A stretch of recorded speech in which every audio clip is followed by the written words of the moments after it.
Hello everyone, thank you for joining. I'm Kylee Degatano. I work in the Broad Institute Data Sciences platform as a software product manager of our omics analysis pipelines. My background is in large-scale sequencing data processing, and I'm excited to share some of that work with you today as I introduce you to Wart, our new public repository of cloud-optimized workflows for biological data processing. In the Data Sciences platform, our pipelines team of software engineers and computational biologists is dedicated to collaborating with scientific experts to build, optimize, and maintain workflows to support the Broad and other projects' production analysis of biological data. Recently, we have released our collection of omic cloud analysis pipelines in a public GitHub repository called Warp, which we've acronymed WIDL Analysis Research Pipelines. Our Warp pipelines are open source, follow GA4GH standards, and are written in WIDL, the workflow definition language. A little disclaimer, we're confident in releasing these pipelines as top quality to the best of our knowledge and in-depth validations, but they're not the only way to do analysis of these data types. The field is constantly evolving, and we're often building for a general user with standardized run settings for production, so we know that we sacrifice the pipelines covering every analysis use case. Today, I'm looking forward to telling you about the evolution of Warp and how we've made it sustainable, balancing delivering scientific value with maintainability. I'll spend most of this talk diving into the details of Warp, but first and foremost, I want to emphasize why we do what we do. We've built Warp to enable scientific research, not just at the Broad, but throughout any of the community interested in reusing our pipelines. There has long been demand for pipeline reuse across institutions, within large omics projects, and across projects to facilitate large-scale downstream analyses.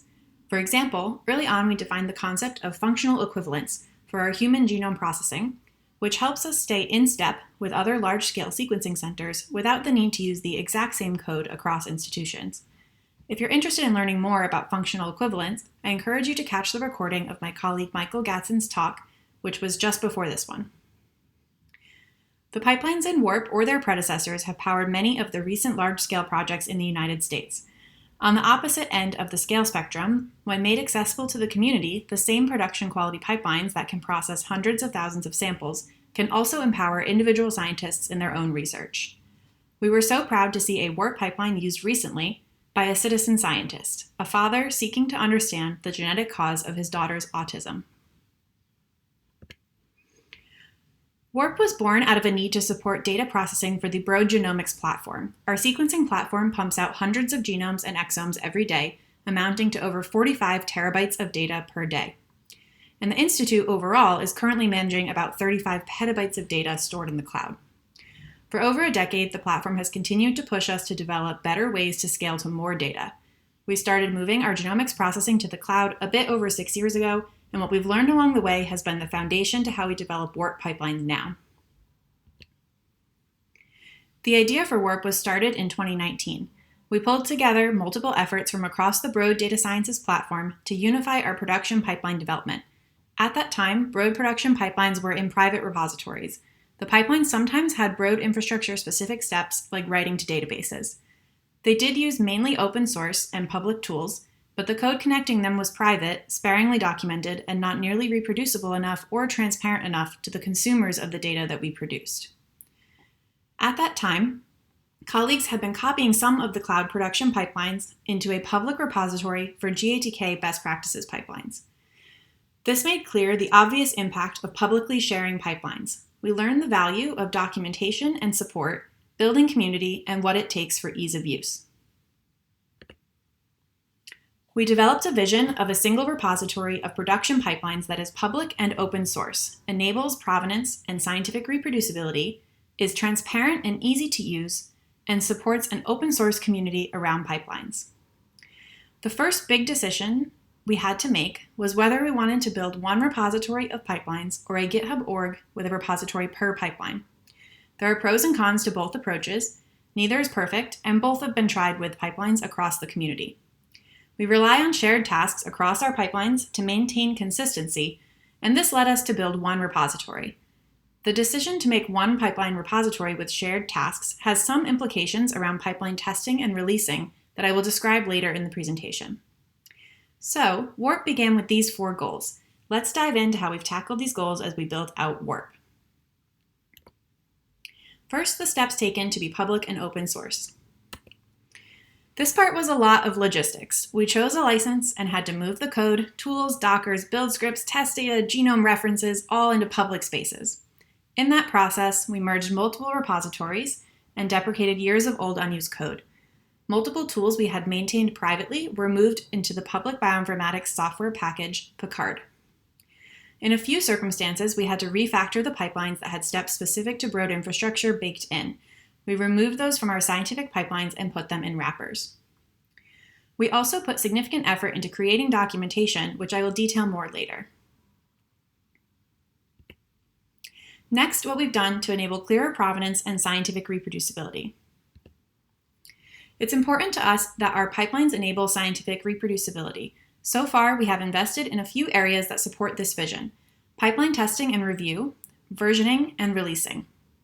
Supporting these features can add significant overhead in pipeline development and maintenance. In the upcoming sections, I'll alternate explaining how these features appear to researchers and how we make supporting them sustainable for pipeline developers. I'll use these icons to clarify on each slide. We want researchers to be able to trust our pipelines, and we want to feel confident in the continued scientific quality of them. Each released pipeline has a scientific owner who reviews PRs to that pipeline and helps to investigate test failures. Additionally, we have implemented automated plumbing and scientific tests for each pipeline. The tests are looking for exact matches in the scientific outputs. This helps guarantee that releases don't impact the scientific results unless intended. Plumbing tests are as quick as possible while still testing all steps in the pipeline and run on PRs to develop. Scientific tests run on the promotion from develop to staging and are on full-size samples. Multiple samples are chosen for the scientific tests to catch different edge cases in the data, like high contamination or low coverage. With many released pipelines in one repo, there was concern about the overhead of testing all of them and dealing with possibly transient and unrelated failures on each PR. To facilitate efficient development, we implemented smart tests. Now the test runner checks which pipelines have been changed in the PR, including any changes in shared tasks that affect more than one pipeline and may not have been the target of the PR. Only the tests for the changed pipelines run on that PR. We also try to balance our need for thorough review with efficient development. In addition to engineering review, we use pull approve to automatically request the review of the scientific owner of any changed pipeline in the PR. Nags on the PRs help anyone working in the repo to stick to our development processes.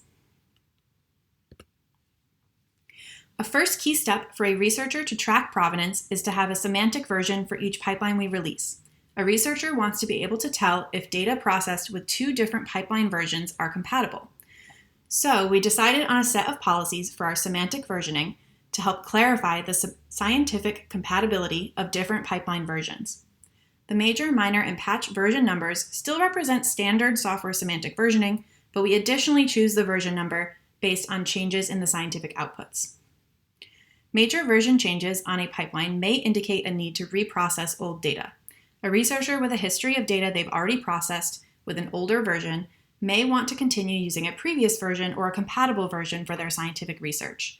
The key is avoiding changes in the pipeline that are significant enough that the processing introduces batch effects that cloud the true biological signal. For further information about the changes in each release, we maintain a changelog for each pipeline. Adding semantic versioning means that developers in Warp need to remember to change the version for each pipeline as they're updated, including pipelines that are using any changed shared tasks. The version number is in the pipeline code itself and output from the pipeline so that it can be used in metadata for tracking provenance. When incrementing a pipeline version, a corresponding changelog for each pipeline needs a new entry. GitHub validation checks confirm that the pipeline version and changelog for each changed pipeline in a PR have been updated and that they match. To make it easier for a researcher to use the pipelines, each pipeline is then packaged into its own GitHub release, named by the pipeline name with the semantic version number. We include release notes to describe the changes in the new version. Everything required to run the pipeline is attached as an asset. The con of this approach is we already have 139 releases, and GitHub doesn't provide search.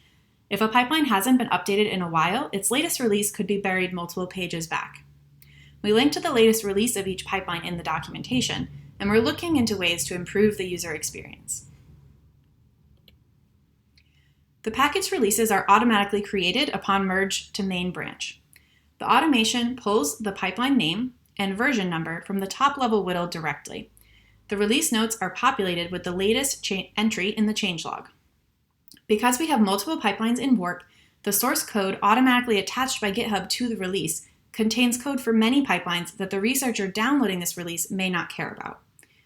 The automation packages additional assets for ease of use, including the top-level workflow, the runtime options we use, and a zip of all required sub-workflows and tasks for that pipeline, and it finds those by using the imports in the code itself. All of that automation and provenance tracking is great, but means very little if the pipelines are not transparently well documented and easy to use. We've invested in providing documentation for developers and researchers on our Warp documentation site. Most release pipelines now have detailed documentation that covers information about the scientific steps of the pipeline, the tools used, the inputs, outputs, and how to run it. We continue to create documentation for new pipelines and pipelines that were previously undocumented. I'm especially excited about our pre-written method sections. We've published method sections for most pipelines on our documentation site. Our hope is that this will help researchers with writing their papers that cite our pipelines. For developers, we have documentation on navigating Warp, how we approach pipeline development, and our repository's requirements for testing, versioning, and releasing pipelines. We also continue to expand our contributions guidelines. Next, I'll briefly cover 3 ways to find and use Wart pipelines.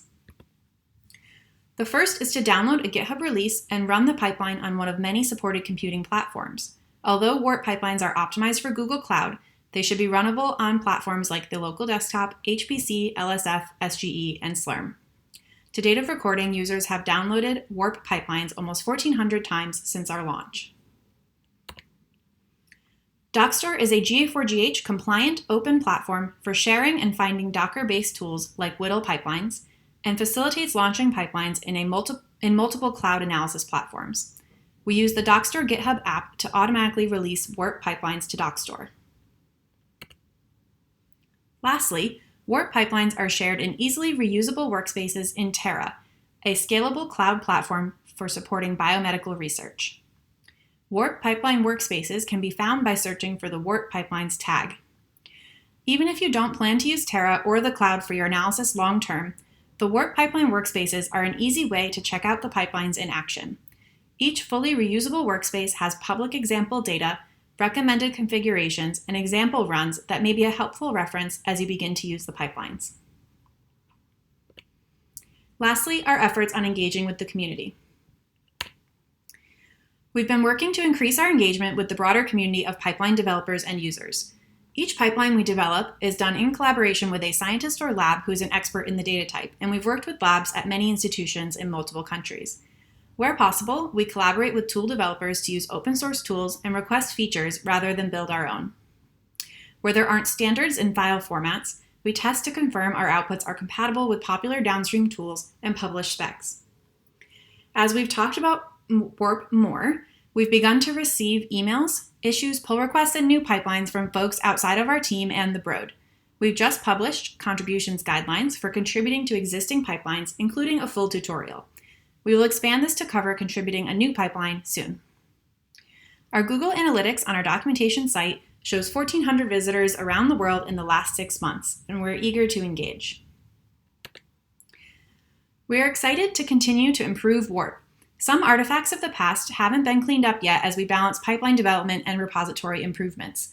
You can see in the screenshot from a PR that we've brought multiple testing infrastructures into Warp as we merged repos, and one isn't smart. So all of those pipeline tests still run on every PR. We're in the process of choosing one test infrastructure that is smart and open to contributors outside of Broad. In addition to these repository improvements, we are always optimizing current pipelines for more scale or lower cost, developing new pipelines, and facilitating pipeline contributions into Warp. We're especially excited about upcoming optimizations of our joint genotyping pipeline to support larger scale call sets, our new SlideSeq pipeline, which is our first foray into single-cell spatial transcriptomics, and the contribution of a clinically validated genotype imputation pipeline that will bring us closer to supporting translational research.